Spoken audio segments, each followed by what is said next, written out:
Mari kita masuk dalam doa.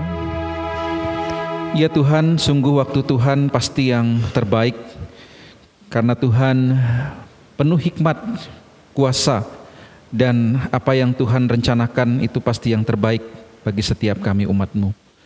Oleh karena itu ya Tuhan, ajar kami untuk menantikan waktu Tuhan senantiasa dalam hidup ini.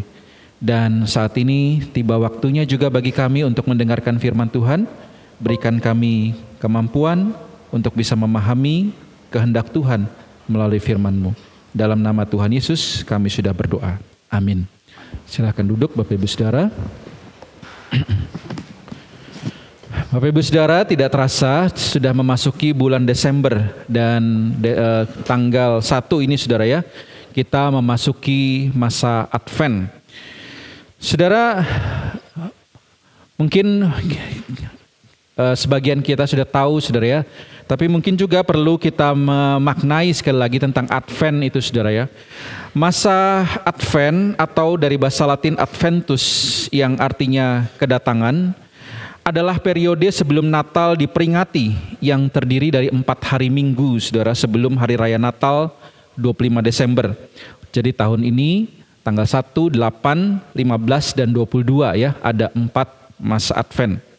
Nah, Advent pertama Saudara ya, kita saksikan tadi dilambangkan dengan 1 lilin ungu yang melambangkan penyesalan dan pertobatan kita untuk datang kepada Tuhan Sang Juru Selamat itu. Lalu Advent kedua ditandai dengan lilin ungu, kedua lilin ungu sebagai lambang kesetiaan kita. Dan Advent yang ketiga itu ditandai dengan 2 lilin ungu serta 1 lilin merah muda sebagai lambang sukacita, dan Advent keempat itu 3 lilin ungu plus 1 lilin merah muda sebagai lambang perdamaian. Dan nanti malam Natal kita 24 Desember serta hari raya Natal kita 25 Desember, lilin putih sebagai lambang kelahiran Kristus Saudara ya. Ini simbol yang perlu kita maknai bersama ya, bukan sekedar rutinitas yang kita lakukan hari demi hari. Saudara, masa Advent yang artinya kedatangan ini Saudara, tidak hanya bermakna masa lalu di mana kita memperingati kedatangan Kristus ke dunia, namun juga mengingatkan kita umat Tuhan bahwa Ia akan datang kembali. Bukan hanya mengingat yang di belakang Saudara, tapi juga mengingat bahwa Ia akan datang kembali. Kita bukan hanya bersuka cita karena Ia sudah datang ke dunia ini yang kita rayakan di bulan Desember ini, tapi kita juga mempersiapkan diri untuk menyambut kedatangannya kembali pada akhir zaman, sebagaimana janjinya kepada kita umatnya bahwa Ia akan datang kembali. Oleh sebab itu Saudara, di bulan Desember ini kita akan bersama-sama merenungkan tema-tema bukan hanya kedatangan Kristus pada saat Natal, tapi juga merenungkan bersama apakah kita siap akan kedatangannya kembali. Oleh karena itu, mari kita membuka Alkitab kita, atau Saudara bisa mengikuti di LCD yang terambil bacaan Alkitab kita pada hari ini, Lukas 21 ayat 25 sampai 36. Saya mengundang kita membacanya secara bergantian, saya lalu kemudian Bapak Ibu Saudara ya, secara bergantian satu ayat demi satu ayat. Lukas 21 ayat 25 sampai 36. Saya mulai.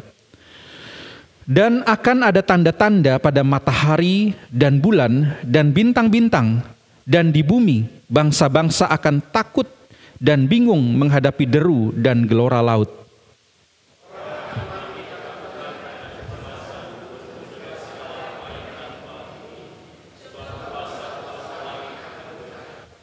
Pada waktu itu orang akan melihat Anak Manusia datang dalam awan dengan segala kekuasaan dan kemuliaannya.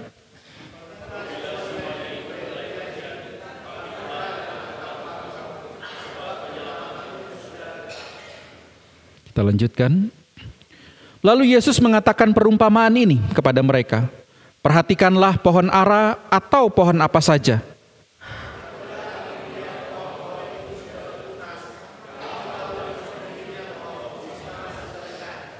Demikian juga jika kamu melihat hal-hal itu terjadi, ketahuilah bahwa kerajaan Allah sudah dekat.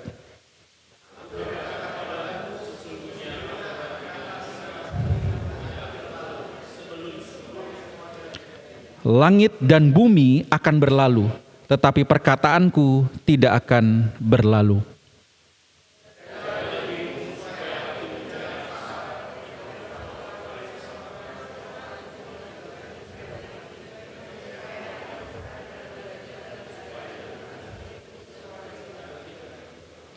Sebab ia akan menimpa semua penduduk bumi ini.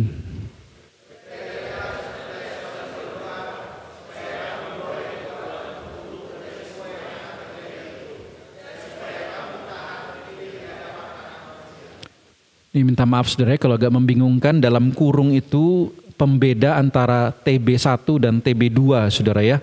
Dan memang TB2 itu biasa memperjelas ketika dikatakan supaya hatimu jangan sarat. Di TB2 itu pakai kata dibebani saudara ya. Lalu kepentingan-kepentingan duniawi di TB2 itu pakai kekhawatiran hidup. Dan di ayat 36, dan supaya kamu berdapat berdiri ya saudara, tidak ada kata tahan itu di TB2, supaya dapat berdiri di hadapan anak manusia. Namun saudara, tentu ini tidak mengubah makna utamanya saudara ya, hanya memperjelas, memperkuat daripada arti firman Tuhan yang kita baca. Saudara, menunggu adalah pekerjaan yang terkadang paling menjengkelkan saudara ya. Entah saudara punya pengalaman apa, entah menunggu pesawat datang yang nggak sampai-sampai, atau kita sedang janjian sama orang, atau menunggu paket belanja online datang. Nah saudara, seringkali kita berpikir gitu saudara ya, kapan tibanya? Kok tidak datang-datang? Lalu biasanya apa yang kita lakukan saudara ya? Kalau menunggu di bandara biasa saudara ngapain nunggu pesawat datang? Kok nggak datang-datang ini ya? Nggak ada pengumuman, nggak ada delay apa? Biasa ngapain? Oh, main handphone ya. Wah, kalau nggak bawa handphone gawat ini ya, bisa bosen gitu ya. Atau pijat gitu ya. Mencari kegiatan karena menjengkelkan, menjemukan kadang menunggu itu. Apalagi yang sudah jamnya lewat, nggak ada panggilan gitu. Atau kalau misalnya menanti orang janjian gitu. Nah gimana saudara? Apa yang saudara lakukan ya? Biasa nggak sabar ya, pengen pencet HP gitu. Kamu sudah di mana gitu ya? OTW gitu. OTW-nya ternyata baru mandi. Nggak sabar gitu ya menunggu saudara. Menunggu itu bukan hal yang mengenakan saudara. Kalau paket tuh biasanya saudara ya, apalagi paket yang dinanti-nantikan, wah tuh buka terus gitu ya, ini di tracking terus sampai mana ini ya, wah kok masih di sini gitu ya, kok belum sampai-sampai, kapan tibanya? Nah saudara, kalau misalnya itu masih ada tanggalnya, ada jamnya, itu masih mending saudara. Nah kalau misalnya nggak ada kejelasannya, ini nggak tahu kapan nyampenya, jam berapa, hari apanya pun nggak tahu. Nah kira-kira kita mau ngapain saudara? Apa yang bisa kita lakukan? Ya pasrah aja saudara, mau ngapain gitu ya. Akhirnya bahkan tidak lagi dipikirkan saudara. Masih mending kalau kita tahu jadwalnya saudara. Nah saudara, satu kali ya seorang hamba Tuhan bersalaman dengan seorang jemaat. Dan karena mengasihi jemaat tersebut, hamba Tuhan ini ngomong nanti saya akan ke rumah gitu. Nah lalu kemudian jemaatnya nanya gitu ya, kapan gitu ya? Ya nantilah, tunggu aja, nanti saya kabarin gitu saudara ya. Lalu kemudian jemaat ini pulang dengan senang, dia menunggu gitu ya. Dikiranya nanti itu besok gitu ya. Besok nggak datang. Dia tunggu 1 hari berlalu, 1 minggu berlalu, nggak datang-datang juga hamba Tuhan ini. Lalu 1 bulan berlalu. 1 tahun berlalu saudara. Mungkin lupa hamba Tuhannya itu ya. 1 tahun berlalu sampai satu kali dia rasa saya perlu datang ini hamba Tuhan ya. Lalu dia datang ke hamba Tuhan tersebut, dia bilang gini, Pak saya mau nanya gitu ya, jadi gak ya datang ke rumah? Langsung dia bilang gini, kenapa Pak? Soalnya ini saya waktu Bapak bilang itu saya ada beli kue gitu ya. Nah kuenya itu 1 tahun kadaluarsa. Jadi saya mau nanya gitu, saya perlu beli lagi nggak? Takut nggak datang lagi kadaluarsa lagi gitu saudara. Nah saudara, hamba Tuhan ini memohon maaf ya jika ada jemaat yang seperti itu di sini saudara. Nah saudara, bagaimana dengan sikap kita ketika kita bicara tentang menanti kedatangan Tuhan saudara? Apakah jangan-jangan kita juga bertanya, kapan Tuhan datang? Kok tidak datang-datang? Apa yang harus kita lakukan sambil menanti itu? Apalagi saudara, tidak ada kejelasan tentang kapan harinya dan jam berapa Tuhan mau datang. Lalu apa sikap kita saudara? Apa jangan-jangan sudah kayak jemaat tadi saudara ya? Hamba Tuhannya aja janji nggak datang, sudah setahun. Nah ini Tuhan janji datang dari 2000 tahun yang lalu gitu ya. Aku akan datang segera, nggak datang-datang. Itu mungkin kalau sudah ada yang sedia kue gitu ya, sudah 2000 tahun kuenya itu nunggu Tuhan kok nggak datang-datang gitu. Nah sehingga apa yang harus dilakukan saudara ketika kemudian tidak ada dengan pasti atau jelas saudara ya, bukan pasti tapi jelas kapan hari dan jam Tuhan itu datang. Apa yang harus kita lakukan saudara? Nah hari ini kita menerima arahan itu saudara dari Tuhan, bahwa memang kita tidak tahu kapan Ia akan datang kembali, tepatnya jam berapa, hari apa, bulan apa, dan tahun berapa saudara. Namun kita diminta sebagaimana tema hari ini, berjaga-jagalah senantiasa sambil berdoa dalam ayat 36 tadi. Dan mari kita lihat saudara, mengapa Tuhan memerintahkan hal tersebut. Saudara, kenapa Tuhan memerintahkan untuk terus berjaga-jaga sekalipun Ia tidak memberitahukan kapan tepatnya Ia akan datang, tapi Dia memberikan tanda saudara. Tanda itu yang pertama kita bisa lihat dari ayat-ayat kita. Kedatangan Kristus ditandai dengan kehancuran kosmos sekaligus sebuah pengharapan saudara. Nah saudara, menarik perkataan Tuhan Yesus ini atau kalimat yang kita baca dalam ayat-ayat tadi. Ini dikatakan Tuhan Yesus ketika Ia sedang berbincang dengan para murid sambil melihat bait Allah yang megah dan kuat serta kokoh itu saudara. Dia berbincang dengan murid-muridnya di awal pasal 21. Bukan hanya para murid dan banyak orang yang memperbincangkan betapa kokohnya dan indahnya bangunan tersebut saudara. Kekuatannya, bahkan hiasan batu-batu permata di dalamnya, lalu bahkan emas bait Allah, arsitekturnya, dan begitu banyak persembahan yang dibawa ke bait Allah oleh umat pada waktu itu. Sehingga tidak heran kalau saudara mundur beberapa perikop, saudara akan temukan kisah persembahan janda miskin di bait Allah. Karena begitu banyak persembahan, uang-uang itu dikumpul di bait Allah saudara. Namun menariknya saudara, di tengah orang mengagumi bait Allah yang megah, indah, penuh dengan emas dan banyak persembahan, Yesus itu tiba-tiba atau sengaja berkata demikian, yang kamu lihat di situ akan datang waktunya ketika tidak ada satu batu pun yang akan dibiarkan di atas batu yang lain. Semuanya akan diruntuhkan. Saudara, betapa kagetnya saudara lagi mengagumi satu bangunan yang baru diselesaikan ya belum lama oleh Herodes. Satu bangunan yang indah, mereka baru senang punya bait Allah yang indah saudara. Tuhan Yesus tiba-tiba ngomong, yang kamu lihat itu akan datang waktunya tidak ada satu batu pun bertumpuk di atasnya.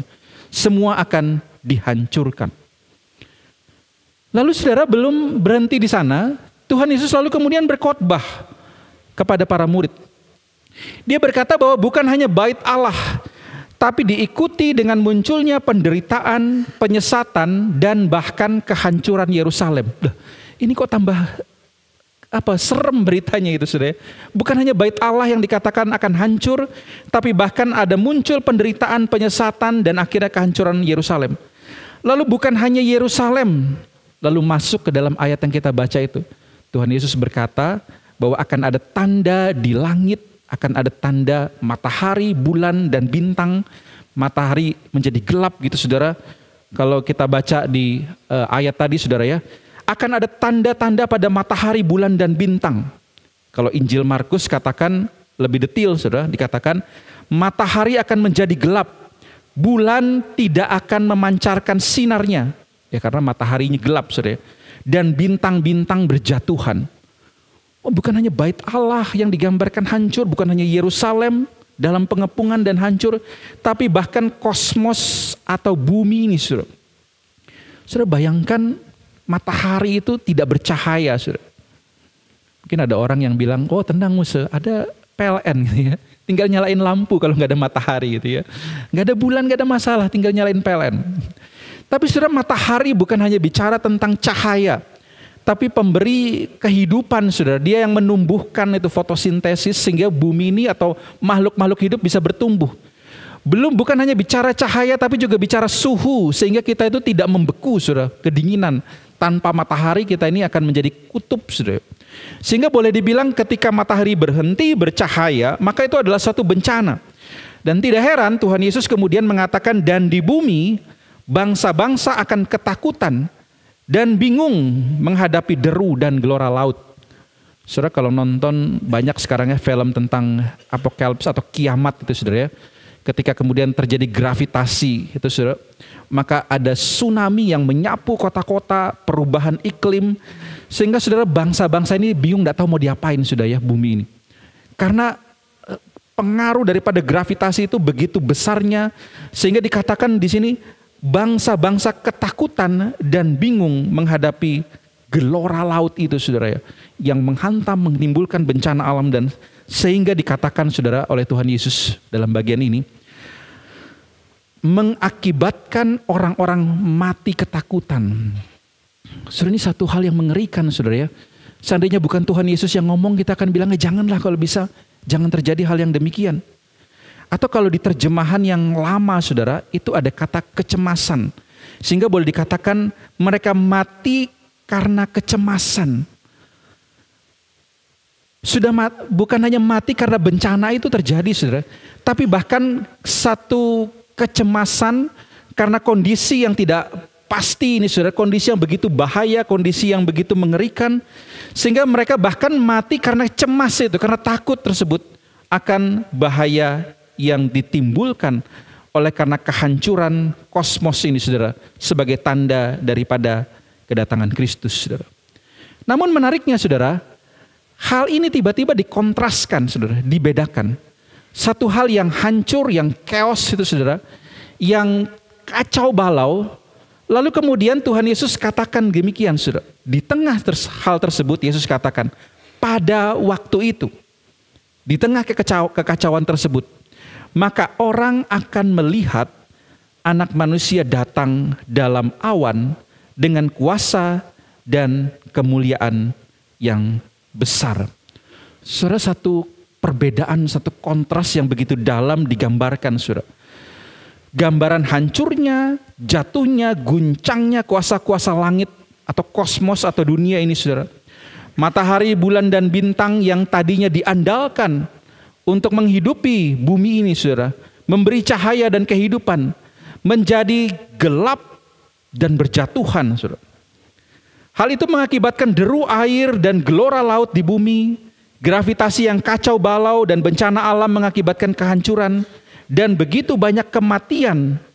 Bahkan bukan karena bencana, cemas pun menyebabkan kematian yang begitu banyak.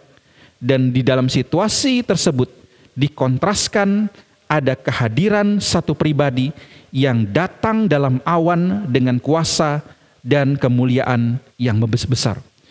Ia membawa perlindungan, membawa kemenangan bagi umatnya. Kehancuran dunia ada, namun di satu sisi ada kehadiran pribadi yang penuh kuasa dan kemuliaan. Gambaran kehancuran, namun sekaligus ada gambaran pengharapan. Lalu apa maknanya bagi kita hari ini, saudara? Wah, ini khotbah hari ini kok serem gitu ya.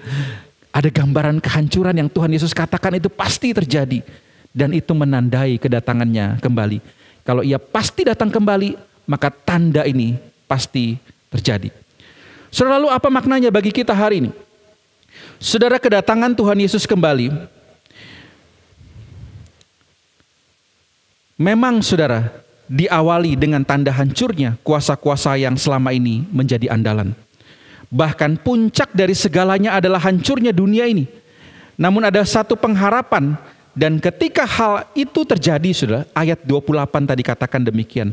Perhatikan, apabila semuanya itu mulai terjadi, ayat ini katakan, maka bangkitlah dan angkatlah mukamu, saudara. Atau TB2 katakan angkat kepalamu, sebab penyelamatanmu sudah dekat. Saudara, di tengah kekacauan itu Tuhan datang, gak usah khawatir gitu ya. Di tengah ketidakteraturan tersebut, jatuhnya kuasa-kuasa yang selama ini diandalkan, hilangnya segala sesuatu yang diandalkan dapat menopang kehidupan kita. Lalu Tuhan katakan ada anak manusia dengan kuasa dan kemuliaannya. Dia katakan justru saat itu angkat wajahmu sebab penyelamatanmu sudah dekat. Saudara-saudara, nubuatan atau kedatangan Kristus, saudara, itu bersifat pasti namun juga progresif, saudara. Artinya saudara itu pasti tapi bertahap, saudara. Sehingga saudara apa yang disampaikan Tuhan Yesus ini itu ada terjadi pada masanya, yaitu memang kehancuran Bait Allah, kehancuran Yerusalem, penyesatan. Namun semakin lama semakin progresif, semakin intens, semakin besar dampaknya, saudara. Dan nanti puncaknya, saudara, sedikit demi sedikit dan mencapai puncaknya dengan pasti nanti pada saat kedatangan Tuhan Yesus kembali. Namun saudara, di tengah penggenapannya yang ditandai dengan kehancuran kosmos atau dunia tersebut, Tuhan berkata, apabila semua itu terjadi, bangkit dan angkatlah wajahmu, sebab pembebasan atau penyelamatanmu sudah dekat. Saudara, apa yang sebenarnya Tuhan Yesus inginkan dari apa yang dikatakannya ini? Saudara, yang ia inginkan sebenarnya, saudara, ia ingin kita itu fokus padanya. Dalam segala hal yang terjadi dan akan terjadi, dari hari ini saudara, sampai nanti ia akan datang kembali. Akan datang masa-masa yang sulit, bahkan semakin sulit. Akan datang masa-masa kehancuran dan semakin hancur. Tetapi ia ingin katakan, jangan fokus pada hal itu. Tapi fokus pada Kristus itu yang datang dengan kuasa dan kemuliaan. Itulah sebabnya saudara, ia katakan dalam nasihatnya tentang berjaga-jaga yang tadi sudah kita baca, jagalah dirimu supaya hatimu jangan sarat atau jangan dibebani oleh pesta pora dan kemabukan serta kepentingan-kepentingan duniawi. Supaya hari Tuhan jangan dengan tiba-tiba jatuh ke atas dirimu seperti suatu jerat, sebab ia akan menimpa semua penduduk bumi ini. Saudara, jaga hati kita jangan melekat dengan pesta pora dan kemabukan atau kepentingan duniawi atau kekhawatiran hidup, saudara. Saudara, ini dua hal yang berbeda. Saudara, yang satu, saudara, di tengah semakinnya sulit dunia ini, saudara, banyak orang yang lari cari kesenangan itu, saudara. Sudah pesta pora, mabuk-mabukan dengan alasan, saudara, sudah kita lupakanlah penderitaan ini. Lalu kita kemudian minum mabuk, saudara. Satu kali saya baca tulisan di satu gelas itu, saudara. Kalau Anda ingin melupakan masalah, minum wine itu, saudara, anggur itu. Artinya mabuk itu melupakan masalah. Tapi kalau Anda ingin menghadapi masalah, minum kopi gitu. Supaya kita siap gitu, sudah kuat menghadapi masalah itu. Nah, jadi kita ini peminum kopi atau peminum anggur, saudara, mabuk. Nah, saudara, digambarkan di sini Tuhan ingin kita itu fokus pada Dia, sehingga tidak membebani hati kita, sehingga banyak orang tidak heran ketika dia terbebani oleh kondisi keadaan yang semakin sulit, dia malah menjauh dari Tuhan. Dia lari dari Tuhan, dia pergi ke pesta pora, dia menyenangkan dirinya, dia pergi ke klub malam, saudara, dia pergi bersenang-senang, ngapain gitu ya? Datang ke gereja dengar khotbah tentang kiamat lagi gitu, saudara, tentang penderitaan. Wah, pengen senang-senang dengan pesta pora, dengan segala sesuatu yang menyenangkan dirinya. Namun saudara, Tuhan ingatkan justru di dalam segala sesuatu itu, jangan justru engkau melekat kepada itu, fokus pada Tuhan, semakin dekat pada Tuhan.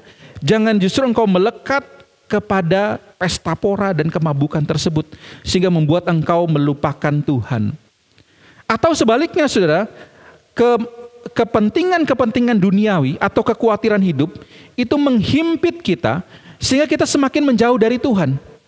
Kesibukan-kesibukan, saudara, yang timbul oleh karena kita khawatir, wah kalau saya tidak bekerja misalnya di hari Minggu, atau kalau saya tidak mencari uang di waktu ibadah ini, atau saya lebih mementingkan misalnya pekerjaan saya daripada pelayanan saya. Sebab kalau saya ambil pelayanan, bagaimana dengan hidup saya?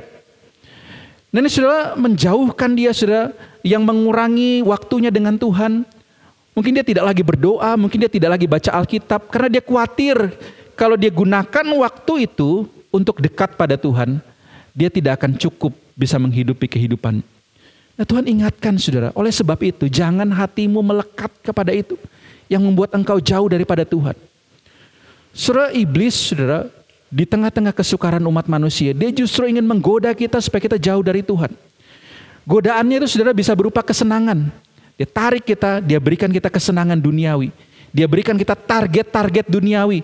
Bukankah ini menyenangkan hatimu ketika engkau punya banyak hal, punya segala sesuatu? Bahkan dia goda kita untuk mendapatkannya dengan cara-cara yang tidak benar. Ngapain gitu ya? Ikut Tuhan. Sehingga justru itu memikat hati kita, kita semakin jauh dari Tuhan. Tuhan ingatkan, justru di hari Tuhan yang makin mendekat, jangan dirimu terpikat oleh tersebut. Jangan hatimu syarat penuh dengan itu, dibebani dengan itu. Atau jangan pula sebaliknya, jangan pula dirimu kemudian disibukkan dengan segala sesuatu yang menjauhkan engkau dari Tuhan. Sehingga engkau menjauh relasimu dari Tuhan. Justru di saat-saat sukar, di saat-saat hari yang dikatakan semakin kacau balau itu, Tuhan katakan, di sanalah saatnya engkau mengangkat wajahmu, kepalamu, kemudian pandanglah Yesus Kristus itu yang penuh kuasa dan kemuliaan itu. Saudara, gambaran ini seolah ingin memberikan kepada kita satu gambaran bahwa sekalipun di tengah kekacauan, ketika kita memandang Kristus itu saudara, yang penuh kuasa dan kemuliaan, maka kita akan beroleh sukacita untuk mampu menghadapi segala pergumulan kita. Saudara, kisah yang menarik saudara adalah akhir perang dunia kedua saudara. Saya senang nonton sejarah perang nih saudara beberapa waktu ini saudara ya. Karena di YouTube sekarang banyak gitu. Yaitu Battle of Berlin saudara.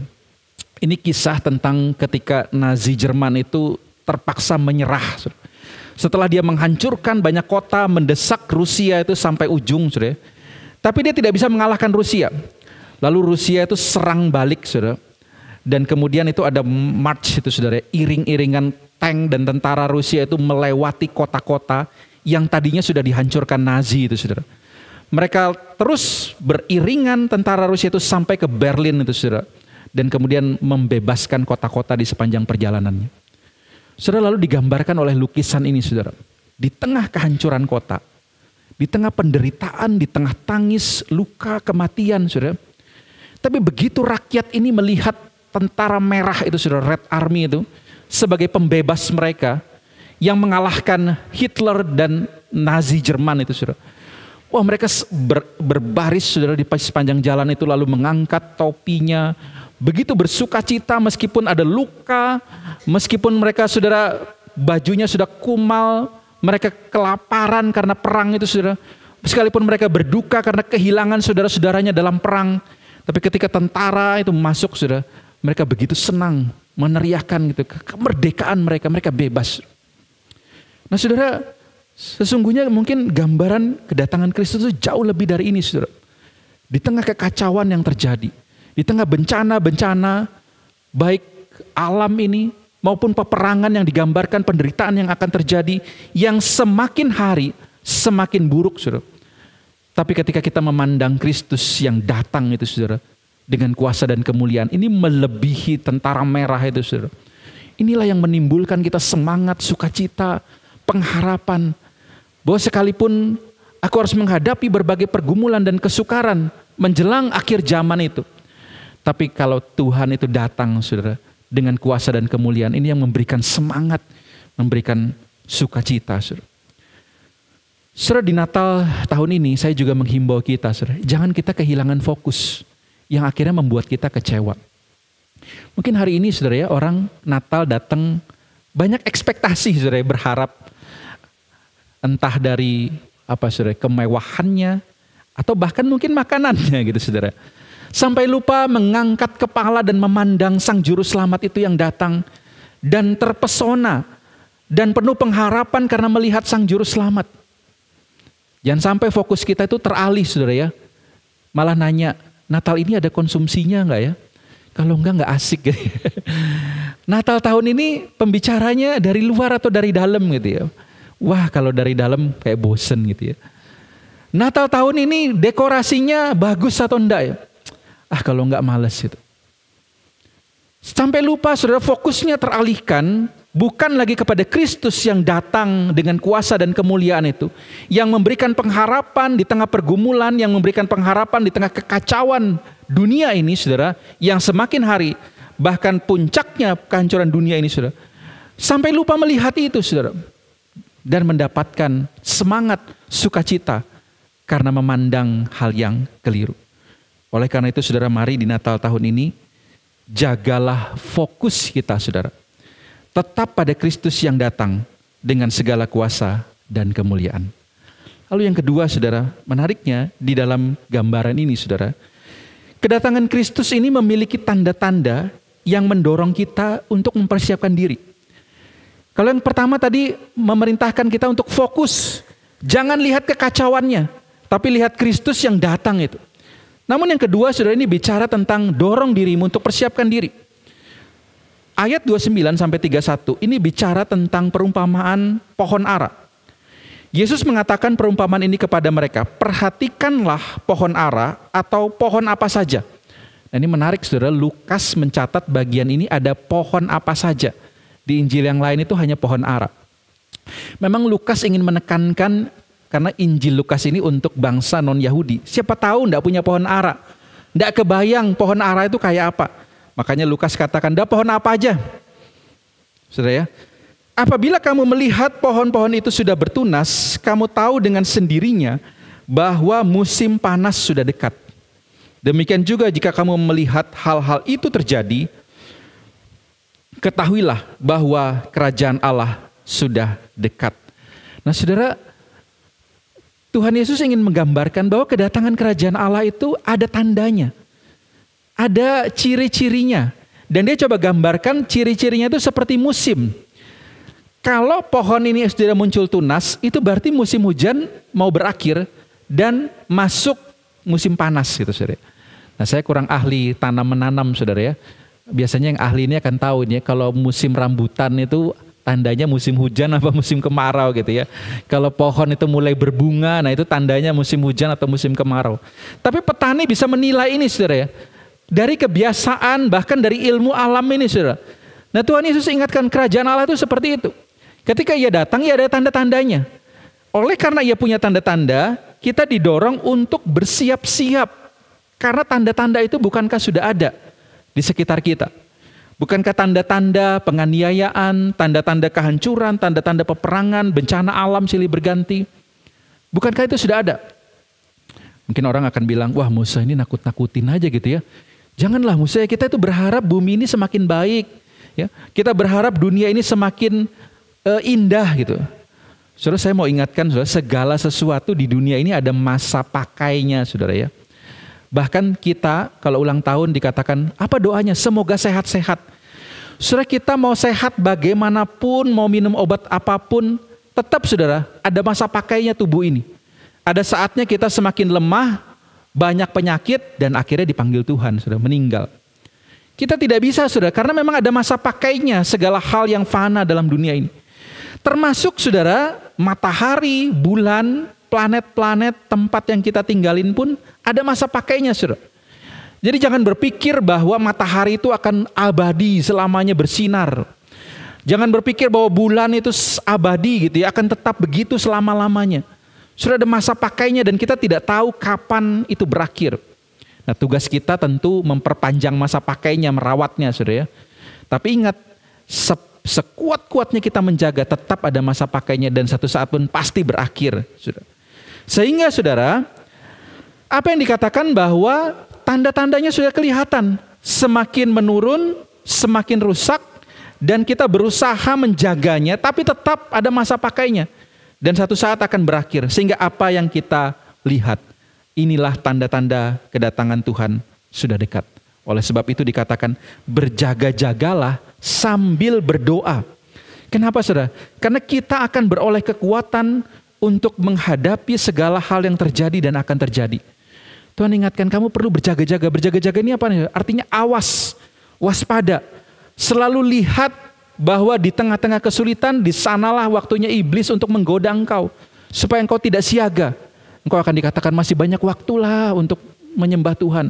Masih banyak waktu untuk bertobat. Wah, saudara, di ayat tadi ingatkan, saudara, kalau engkau tidak berjaga-jaga, tidak berdoa, maka hari Tuhan itu akan datang seperti jerat, seperti perangkap. Atau Tuhan sering gambarkan hari Tuhan itu akan seperti pencuri, yang kalau kita tidak siap, dia akan tiba-tiba dia merampok, mengambil segala sesuatunya. Tapi iblis akan berusaha goda kita, bilang nanti aja. Melayanan nanti aja gitu ya. Mau bertobat nanti aja. Masih ada waktu. Mumpung masih kesempatan bisa berdosa. Masih kesempatan bisa korupsi. Namun saudara, di sini Tuhan ingatkan berjaga-jagalah, waspadalah, karena kita tidak tahu kapan Tuhan akan datang kembali. Dan berjaga-jaga itu sambil berdoa. Kenapa? Kalau hanya berjaga-jaga, kita kalah saudara dalam godaan itu. Kalau hanya berjaga-jaga waspada, kita akan dikalahkan oleh godaan itu saudara. Sehingga saudara, berdoa itu penting agar kita beroleh kekuatan menghadapi segala hal yang terjadi dan akan terjadi. Lalu yang kedua, supaya kita dapat berdiri di hadapan Allah karena kita sudah memenangkan pergumulan kita dengan berjaga-jaga dan berdoa.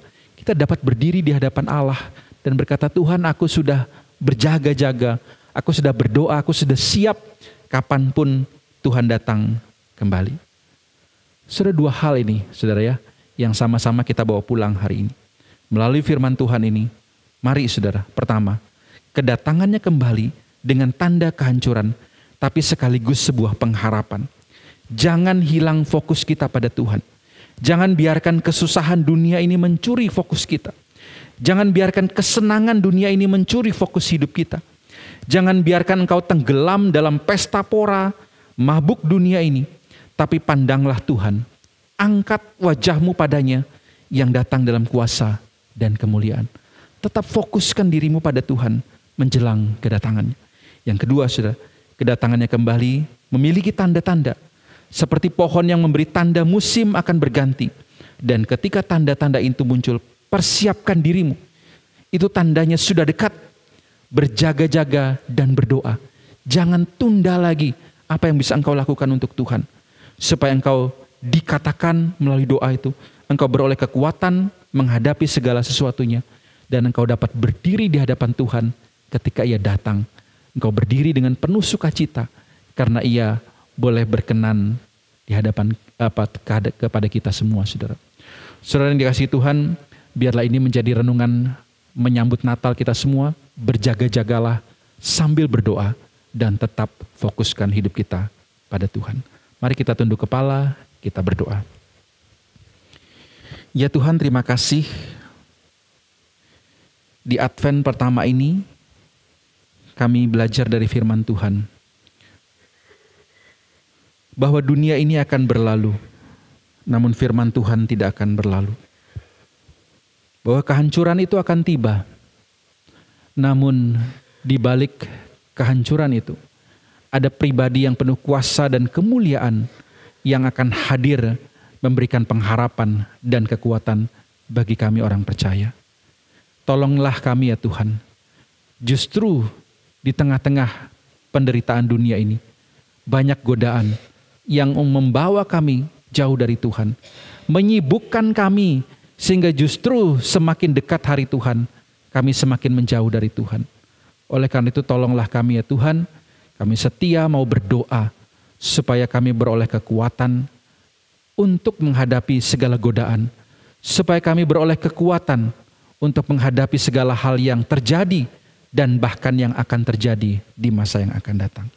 Ini doa permohonan kami, dalam nama Tuhan Yesus kami sudah berdoa. Amin.